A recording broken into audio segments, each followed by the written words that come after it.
Welcome back दोस्तों। SLD में आपका स्वागत है। हम आज सीखेंगे नाउन पार्ट 2, इंग्लिश ग्रामर का नाउन पार्ट 2, जिसमें हमने आपको पढ़ाया था प्रॉपर नाउन और कॉमन नाउन। आज जो है कि उसके आगे चलेंगे। हमारा जो बचा हुआ पार्ट है मटेरियल नाउन और कलेक्टिव नाउन और एब्स्ट्रैक्ट नाउन, इन तीनों के बारे में आज हम पढ़ेंगे। देखिए, मटेरियल नाउन में such a noun that shows about metal is called material noun. अर्थात ऐसी संज्ञा जो सोच प्रदर्शित करती है अबाउट के बारे में, मेटल पदार्थों के बारे में, इसका कहलाती है मटेरियल नाउन। इसका अर्थ यह है कि ऐसी संज्ञा जो पदार्थों के बारे में बताए तो उसे हम पदार्थवाचक संज्ञा अथवा मटेरियल नाउन कहते हैं। जैसे एग्जाम्पल के थ्रू आप देखिए। एग्जाम्पल में जैसे हमने ले लिया वाटर, दूसरा ले लिया मिल्क, कॉपर, इसी में आएंगे, सब पदार्थ ही हैं। कॉपर, गोल्ड धातुएं हैं जो कि इसी के अंतर्गत आती हैं।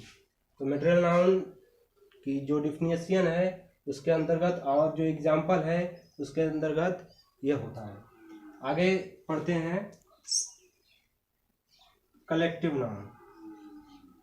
आपको यह ज्ञात है कि बता दे रहे हैं कि नोट में कुछ पॉइंट इसमें दे रहे हैं कि मटेरियल नाउन इज ऑलवेज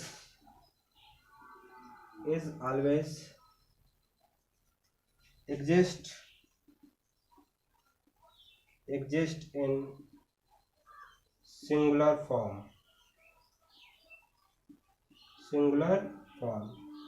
इसका अर्थ है कि जो पदार्थवाचक संज्ञा है वह हमेशा सिंगुलर फॉर्म में यूज होती है। इसका कभी भी बहुवचन नहीं बनता है, यह हमेशा एक वचन में होता है। जैसे अगर बाय द वे हमने बोल दिया या किसी ने भी बोल दिया वाटर को, किसी ने बोल दिया वाटर, तो इसका अर्थ पानी नहीं रह जाता, इसका अर्थ होता है समुद्र। और अगर यही हम वुड को वुड्स बोल दें तो इसका अर्थ हो जाता है जंगल। क्या अर्थ हो जाता है प्यारे दोस्तों? जंगल हो जाता है। वुड में होता है लकड़ी, लेकिन अगर वुड में यस लगा दिया जाता है तो इसका अर्थ होता है जंगल। और वाटर से अगर वाटर बोल दिया आपने, इसमें यस लगा दिया, यस इंक्लूड कर दिया, तो इसका अर्थ हो जाता है समुद्र। आगे नेक्स्ट हम देखते हैं कलेक्टिव नाउन। आगे नेक्स्ट पढ़ते हैं।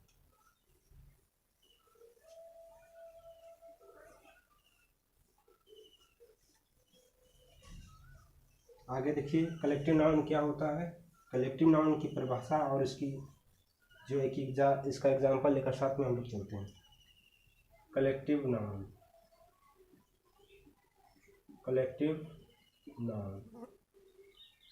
जिसे कहते हैं समूहवाचक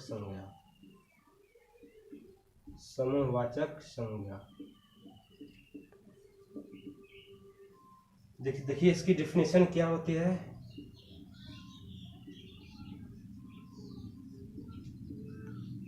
इसकी डिफिनेशन है such A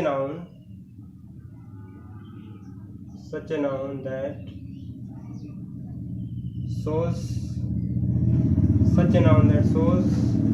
whole group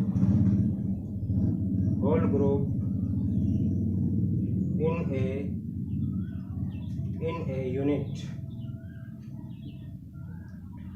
is called collective noun।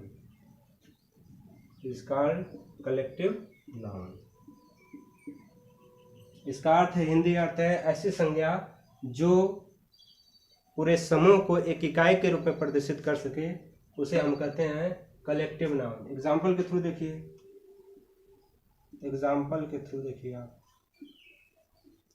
जैसे हमने ले लिया आर्मी। अब ये आर्मी है क्या? यह कलेक्टिव नाउन है, क्योंकि यह पूरे समूह को प्रदर्शित करती है, पूरे समूह को बताती है। जैसे आर्मी किसका समूह है, यह भी समझ जाइए कि ग्रुप ऑफ सोल्जर। आपको ज्ञात होगा, अगर सिपाहियों के समूह बना दिया जाए तो उसे हम क्या कहते हैं? आर्मी कहते हैं। क्या कहते हैं? आर्मी कहते हैं। जैसे एक और देखिए एग्जाम्पल के थ्रू, क्लास क्या होता है? क्लास में आप जानते होंगे ग्रुप ऑफ स्टूडेंट्स। अगर विद्यार्थियों का समूह होगा तो आप उसे क्लास बोलते होंगे। ग्रुप ऑफ स्टूडेंट्स को एक शब्द में आप बोलते होंगे क्लास। तो कई शब्दों के समूह जो मिला वह एक बन गया, वह कहलाया क्या? कलेक्टिव नाउन कहलाया। और एग्जाम्पल देख लीजिए, क्लास हो गया, आर्मी हो गया, और देख लीजिए क्राउड जिसका अर्थ होता है भीड़ होता है। ग्रुप ऑफ पीपुल अर्थात लोगों के समूह को क्या कहा जाता है? क्राउड कहा जाता है, भीड़ कहा जाता है। और देख लीजिए कैटल ग्रुप ऑफ एनिमल्स हो गया। जानवरों के समूह को कैटल, मवेशी या चौपाई बोला जाता है। एक और देख लीजिए एग्जाम्पल के थ्रू, इसमें स्कॉलर विद्वान आता है, जिसका अर्थ ग्रुप ऑफ लर्नेड मैन। मतलब विद्वान लोगों के समूह को, जो विद्वान होते हैं पुरुष, उनके समूह को एक शब्द में बोला जाता है स्कॉलर। तो ये हो गए इसके एग्जाम्पल, मोनेटिसी इत्यादि इसके एग्जाम्पल हैं। आगे पढ़ते हैं। देखिए एक और चीज़ बता दे रहे हैं आप लोगों को कि जो कलेक्टिव नाउन होता है वह इसका बहुवचन आसानी से बनाया जा सकता है। इसलिए यह जो होता है बहुवचन, इसका फॉर्म आराम से बना सकते हैं आप। जैसे हमने बोला कि क्लास है, तो क्लास का आप बहुवचन बनाते हो क्या? क्लासेस। बनाते हो कि नहीं बनाते हो? बनाते हो। क्लास का बनाते हो क्लासेस। तो जो यह कलेक्टिव नाउन है वह सिंगुलर फॉर्म में भी यूज हो सकती है और प्लूरल फॉर्म में भी यूज हो सकती है। अतः हम कह सकते हैं कि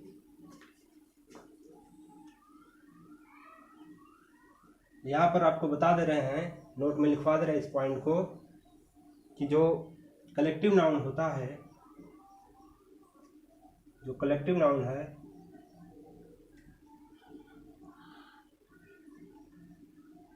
कलेक्टिव नाउन है इसका नोट यह होता है कि collective noun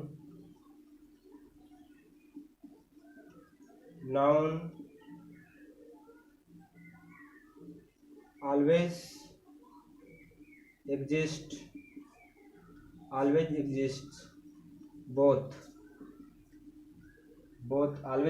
both singular and plural form। अर्थात यह सिंगुलर में भी हो सकता है और प्लूरल फॉर्म में भी हो सकता है, दोनों में हम इसे कन्वर्ट कर सकते हैं। आगे देखिए, आगे हमारा आता है जो नाउन, वह है लास्ट नंबर, 5वां नंबर पर अब्स्ट्रैक्ट नाउन। आइए आपको बताते हैं अब्स्ट्रैक्ट नाउन की क्या डिफिनीशन है और इसका एग्जाम्पल साथ में आपको बताते चल रहे हैं।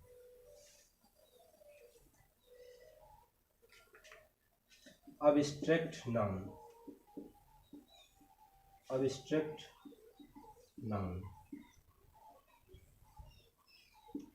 डिफिनीशन देखिए, such a noun that shows feelings and motion of living and non-living things and non-living things is called abstract noun.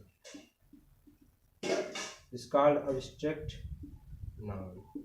अर्थात इसका अर्थ यह है प्यारे दोस्तों, सच नाउन ऐसी संज्ञा दैट शोज फीलिंग्स, जो प्रदर्शित करे या बताए फीलिंग्स भावनाओं को, इमोशन गति को, ऑफ लिविंग जीवित एंड नॉन लिविंग और निर्जीव वस्तुओं के बारे में।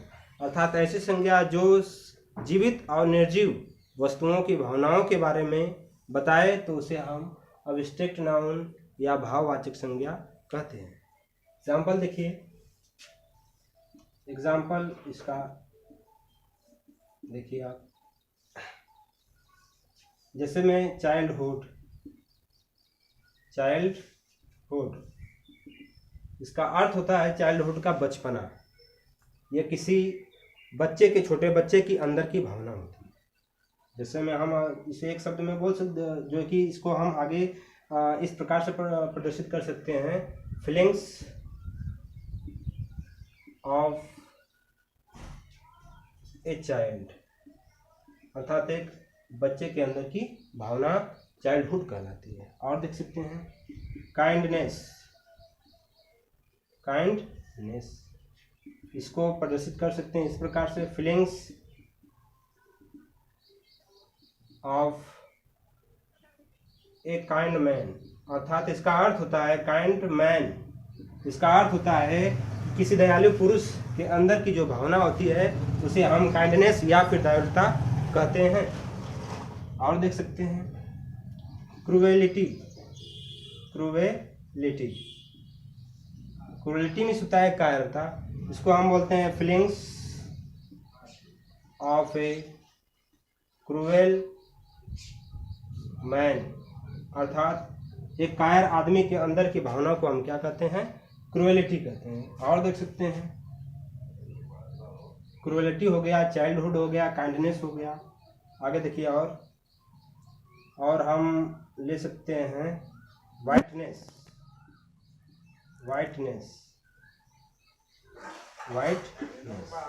जैसे वाइटनेस हो गया, जैसे देख सकते हैं feelings of A white colour. इसे हम देख नहीं सकते हैं, वाइट कलर, इसे बस मन में हम क्या कर सकते हैं, महसूस कर सकते हैं। तो ये सब एग्जाम्पल किसके हैं प्यारे दोस्तों, अब्स्ट्रैक्ट नाउन के हैं। तो चाइल्डहुड अगर होगा तो वह फीलिंग्स ऑफ ए चाइल्ड, एक बच्चे की अंदर की भावना को बचपना कहते हैं, चाइल्डहुड कहते हैं।